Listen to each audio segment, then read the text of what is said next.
dear beloved, Boss Mike Cervera. Tingnan nyo. Tingnan nyo, gumawa ng mga senaryo, mga kababayan. I-debunk natin to. Lumabas ako sa sinapo. Eto, mga kababayan, ha, pakinggan nyo ho. Sige. Kontrahin natin lahat ng sasabihin nito kasi walang totoo. Walang totoo sa pinagsasabi nito. Wala kahit isa. Lumabas ako sa sinapupunan ng aking ina na walang-wala. Nung ako'y lumaki, ibinigay sa akin ni Lord lahat. No, walang-wala daw. Sino ba naman isilang sa mundo? Siyempre, paglaki mo, na yun. Binigay sa'yo lahat ang mabobodol mo. Di ba? Kasi lumaki ka dyan sa may, dyan sa Bulacan na isang magnanakaw ng TV. Hanggang kalaunan, mga kababayan ko, si Norman Mangusin, kwento na natin ng buong buhay niya. Hanggang kalaunan, mga kababayan, nung bata, dahil nga ho, sa kahirapan ng buhay, sa barong-barong lang sila nakatira, kasama yung tatay niya, at saka si Aling Remeng Duling, at saka ho yung pastor na kapatid niya, na isa ring mambubudol. Kaya nga mga kababayan, ang pamilya nito, budol talaga eh. Lahat yan. Oo. Lahat ng pamilya niya, mga kababayan ko, etong mga ito, ay talagang magkakakutsaba sa pambubudol. Ito. Sa kadahilanan nga, habang siya ay nagnakaw ng TV, mga kababayan, hinabol po ng taong bayan. Hinabol ng taong bayan, etong si Norman, hanggang mapadpad po sa bakery ng ating kaibigan. Ngayon, nung napadpad na po sa bakery, bakit ka hinahabol ng taong bayan? Yung pala nagnakaw ng TV. So inasikaso ng kaibigan natin na absueltohin na lang ito. Dahil nga ho mga kababayan, naawa, maawain nyo ni yung kaibigan ko na yun. Maawain, kinupkup ho ito, inampon. Tinuruan na maging panadero, ganon, kaya lang talagang medyo, talagang ito, utak kriminal eh. Biruin ninyo, pag nagmamasa ng arena, paa ginagamit niya. Paa! Naabutan po mga kababayan nung tatay nung kaibigan natin. Abay, sinapok. Biruin ninyo, sisirain yung magandang pangalan nung kanilang hanap buhay. Kung may makakita nun, mapicturan. Di ba? Na paa ang ginagamit niya sa pagmamasa ng arena. Ngayon, tumagal ang panahon, nanatili sa bakery, hanggang mga kababayan po ay tinulungan na makapag-abroad para naman maiahon niya yung pamilya niya sa kahirapan. Abay, nakapag-abroad. Tapos mga kababayan ko sa pag-abroad niya, abay, magaling din. Nakilala niya yung pong dating si Secretary Sineres. Kung naalala niyo, patay na yata yun. Patay na yata yun. Mukhang nabudol niya. Putik na yan, Abay, hindi pa natatapos yung kanyang kontrata, umuwi na ng Pilipinas. At nakakapagtaka dahil meron na ho siyang pampuhunan, nagtayo dyan sa may Fairview ng isang bakery. Pero yung bago yun, wag na natin isama yung love life niya na kung paano niya binudol din yung kanyang unang asawa. Yung unang asawa niya, kilala nyo na yun, si Christy, di ba? Yun po yung niligaw-ligawan niya na pag nanligaw ito nakapamburol no? Panoorin nyo kasi yung part 1, part 2, part 3 sa mga hindi pa nakapanood, balikan nyo. Nandyan mga kababayan ko. Ganon, mahaba. Mahabang kwento ito. Pag kwento ko mga kababayan, lahat ng buod ng kwento ni Norman Mangusin, hindi tayo matatapos sa maghapon. Oo. Di ba? Oo. Hindi matatapos sa maghapon. Di ba? Ito na. Yung kwento. Ano ibinigay ni Lord? Ah. Napakaraming pera. Mm. Napakaraming kayamanan. Ah. Karangyaan. Ah. Lahat ng magagandang babae. Kita nyo mga kababayan, yan po ba yung may may breeding, may pinag-aralan? Hindi ho ganitong klase. Ang binigay sa kanya, mga kababayan ko, ay yung mga nabudol na mga tao. Ang daming naloko ng tao na to. Oo. Ay, napakarami. Daming nabudol. Grabe. Oo. Ibinigay niya sa akin. Yung huling asawa ko, Miss Universe. Ah. Yung iba naman binebemba. Nabudol mo rin yun eh. Kaya nga iniwan ka kasi nung na-discover na hindi ka naman talaga totoong Marcos, ayun, umis ka po. Iniwan ka at bumalik doon sa nobyo. 'Di ba? Pakilala ka ba naman na marami kang ganito at pangakuan mo ng kung ano-ano. 'Di ba? Hindi mo ba inisip na bobuduling ka rin sana noon? Bangko supermodel. Naks, supermodel. Puta, 'di ba? Ngayon mga kababayan ko, tignan niyo yung mga itsura nito. Siyempre, kung hindi ka magbabayad ng sobra-sobra, galing naman sa pambubudol mo, wala naman sasamang babae sa'yo. Si Yama lang yata yung sasama sa'yo eh. Diba? Ipinalasap niya sa akin lahat ng pinakamasarap na alak sa buong mundo. Yung tipong milyon ang halaga bawat bote. Ipinasubok niya sa akin ang pagsusugal. Tumaya na ako ng pinakamalaking taya ko sa isang taya lang, 5 milyon sa loob. Maliit yun! Maliit yun. Tumataya nga ako ng 20 million, isang taya eh. Maliit yun. Trilyonaryo ka. Ako, milyonaryo lang. 20 million, taya ako, isang beses lang. Di ba? 10 segundo lang yun. Pagpinta ko, talo. Ay, ako nga, 3 seconds lang eh. 3 seconds lang mga kababayan. Ang problema, nanalo ko, ikaw talo ka. Hey! Ipinaranas niya sa akin lahat.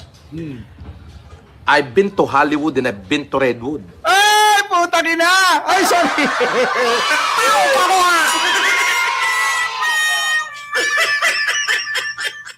Nagpunta raw siya ng Hollywood tsaka Redwood. Puta, hindi pa nakakatungtong ito sa Amerika, mga kababayan. Hindi pa ho nakakatungtong sa Amerika to. Hollywood.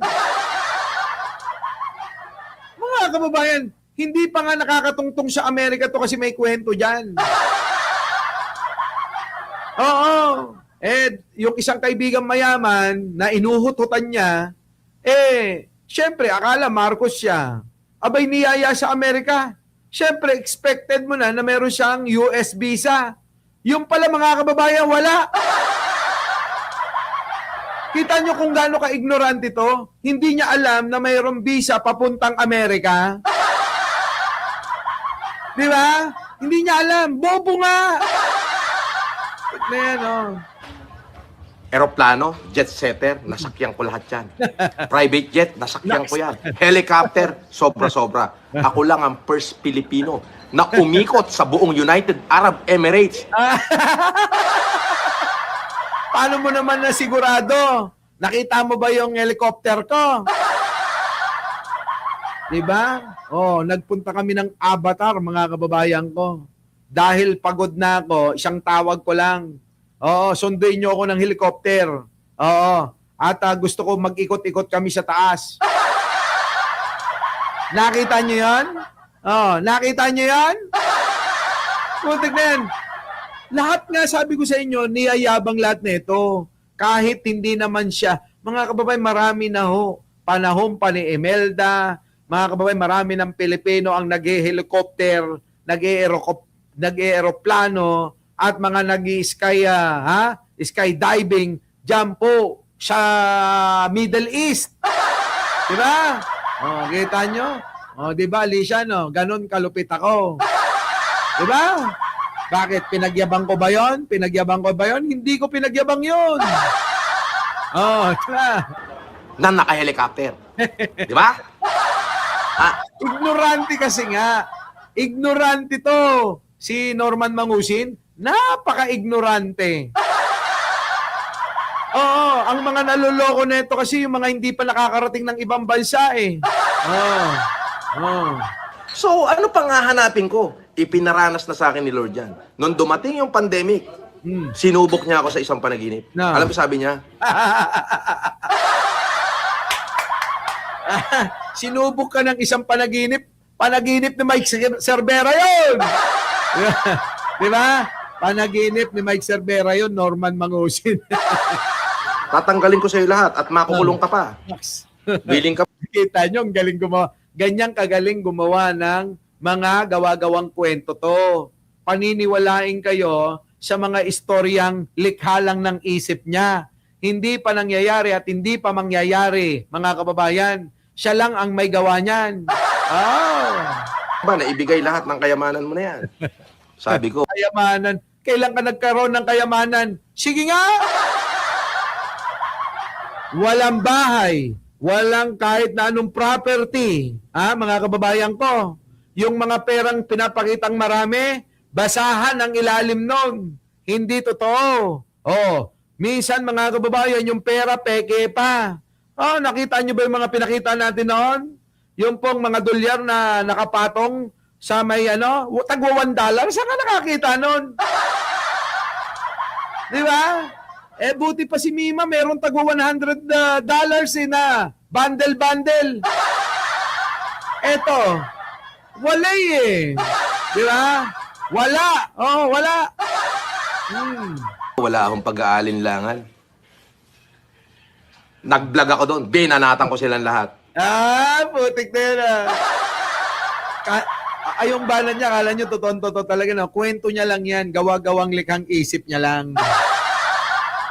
Ang plano niya talaga, mambudol ng mambudol kasi nadiskubre na ho nung tao, mga kababayan, na nabudol niya na hindi siya totoong Marcos. Oo, na talagang eto si Norman Mangusin ay isang taga Bulacan na magnanakaw ng TV. Yung, ganon. So yan, puro lang diabang yan, ganon lang. So paano mga kababayan ko? Dito na tayo. Grabe naman nito. Tsaka na natin ikwento yung bombo, bibigyan ko ng oras yan. Tandaan nyo isang mahaba-habang storytelling ang hindi storytelling. Isang mahaba-habang talambuhay ni Norman Mangusin ang ikikwento natin sa inyo. Lahat yan, buong pamilya ni Norman Mangusin, tandaan nyo, budol yan. Ito na. Dito na tayo, naku, isang oras na. Okay na. Mamaya na lang tayo, mga kababayan, ang dami ko pa naman tatalakayin sana. Ito, yari na. Diskaya, mga kababayan, nanalo. Napawalang napawalang sala dun sa isinampang reklamo. Eto na. Complaints laban ho sa mag-asawang Diskaya, ibinasura ng DOJ. Brigada Jigo Boy Custodio, ibrigada mo. Kita nyo mga kababayan ko, binasura po mga kababayan yung reklamo laban po sa mag-asawang Diskaya patungkol po mga kababayan sa excise tax. Tatalakayin ho natin yan mamaya. Pagbalik ko. So mga kababayan, papasok muna tayo ng opisina at pipirma tayo ng mga dokumento. Muli, ako po ang inyong lingkod, Mike Cervera po lagi nagsasabing, mahalin natin ang ating kapwa, pagdasal po natin lagi ang ating bansa. Magandang umaga, magandang hapon, at magandang gabi sa mandako ng mundo. Naroon kayo, syempre, magandang buhay na rin para sa ating lahat. Maraming salamat po.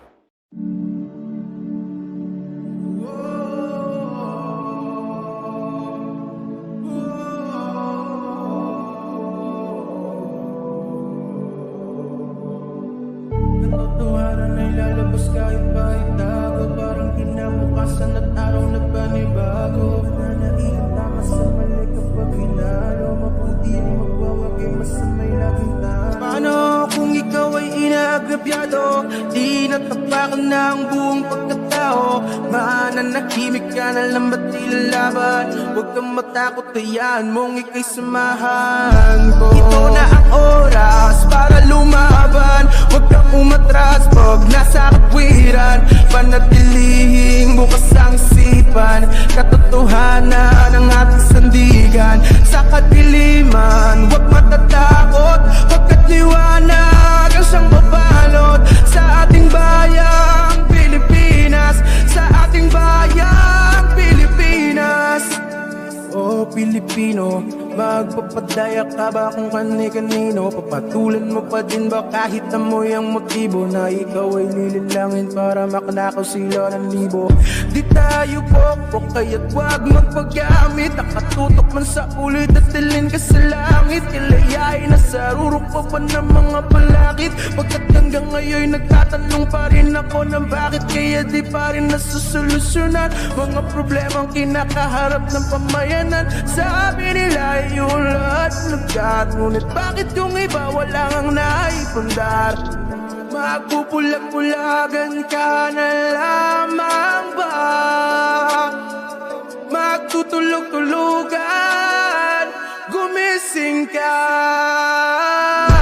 Ito na ang oras para lumaban, huwag kang umatras pag nasa katwiran.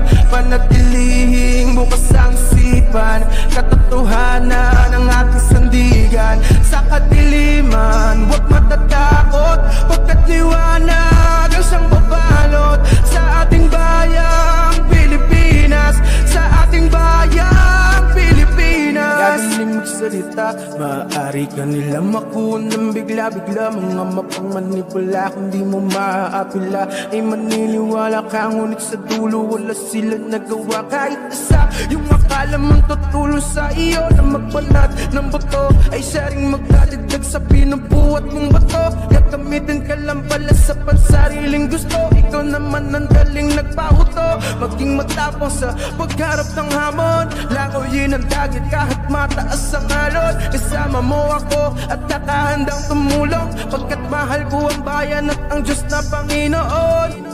United Talino Warriors at Boss Mike Cervera, sa kanila ay natutunang maayos, kaya't kailanman di ako masisira. Ito na ang oras para lumaban, huwag kang umatras pag nasa katwiran. Panatilihing bukas ang isipan, katotohanan ang ating sandigan. Sa kadiliman, huwag matatakot, pagkat liwanag ang siyang babalot sa ating bayang Pilipinas, sa ating bayang Pilipinas. Ito na ang oras para lumaban, huwag kang umatras pag nasa katwiran. Panatilihing bukas ang isipan, katotohanan